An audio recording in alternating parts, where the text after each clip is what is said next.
There is no attack, there is no defense. Juan Madelo. Good morning, coaches. Today I'm going to be talking about the inherent connection between attacking principles and defensive principles and why the two cannot really be separated. I was very fortunate last weekend to be able to step onto the Coaches Area podcast with Ross Flintoff, and we discussed, typically when we're thinking about player development, what comes first, attack, defense. And generally speaking, we do like to think about these in terms of one versus the other, but we also recognize that you can't really separate the two, because when we think about attack, whatever we do in attack is inevitably going to dictate how we're going to defend. What is that going to look like in practice? Here's an example. Let's say we have a 4v4 setup, we have yellow in defense, and we're going to be thinking about what they are doing from a standpoint of low blocking, and then how that's going to dictate what the attack is going to look like. So if we think about our yellow team, and we think about our blue team then taking up that space because they get to go forward, well, inevitably, let's say our yellow team is effective in their low block, and they're able to stay compact and neutralize that space, and they win possession. As soon as they win possession, we recognize that how we are set up now is going to dictate how we are going to attack. Because now blue is pressed up and there is space in behind, we have the opportunity to immediately exploit and take advantage of that space in behind by playing through balls or playing balls over, because we have set ourselves up for that necessary outcome.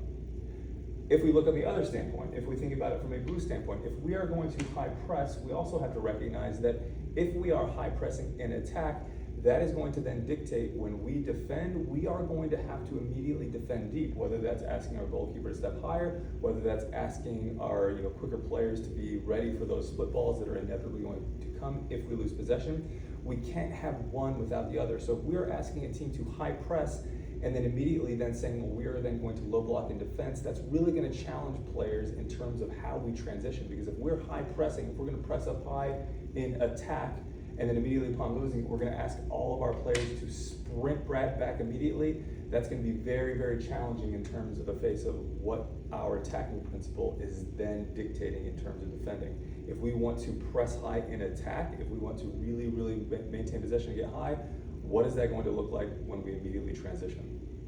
To give a very, very concrete example of what this looked like, we in the fall we played against a team from Fort Smith, and they were an older team. They were a year ahead of us, and they had this player in defense. She was a sweeper, and she was lights out, the fastest player that we had come across. So we typically would kind of sit back. We would typically kind of absorb pressure and then be really effective with how we can immediately transition, looking for those balls over through. But every time we did so for the team in yellow, we sit back. Our team would win the ball, and we would try to play those balls through or over. Immediately, the sweeper would win possession. We just could not find any success going over or going through. Now, in a previous iteration of myself, I would have been thinking, how can we attack differently? But instead, because of knowing that we can't kind of separate these two, I was thinking about how can we defend differently. Rather than defend deep, because her threat is so good when we transition, we're going to have to defend differently to neutralize the threat. Not attack differently, but defend differently. So rather than sit back, rather than absorb pressure in a low block, I asked our players, and we kind of talked about this, how can we neutralize it? We're going to have to press. We're going to have to press higher.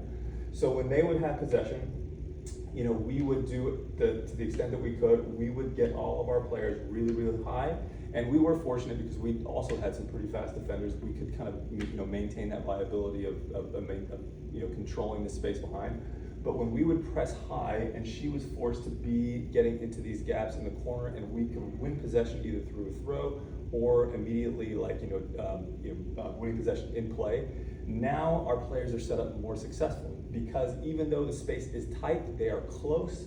They are able to transition very quickly, and using the speed of the ball right in front of goal, that threat that she posed in defense was now neutralized, and we were able to successfully be able to transition right in front of goal, not because of our attacking principles, but because of how our defensive principles impacted the inherent nature of how we are then going to attack. So if you have a fast sweeper that you are playing against, how can you neutralize it? Well, maybe it's not your attacking principles that need to change.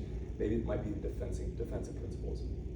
So, when we think about this and what it translates to in a practice environment, when we think about how these two are inherently linked, recognizing that, maybe if we are thinking about an unopposed nature of an attacking principle, that's not going to translate as well, and it's not going to transfer as well because you are not linking it with the inevitable defensive principle that is always linked.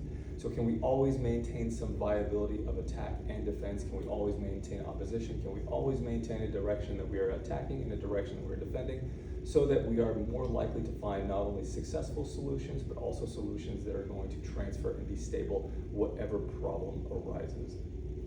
There is no attack, there is no defense. Cheers.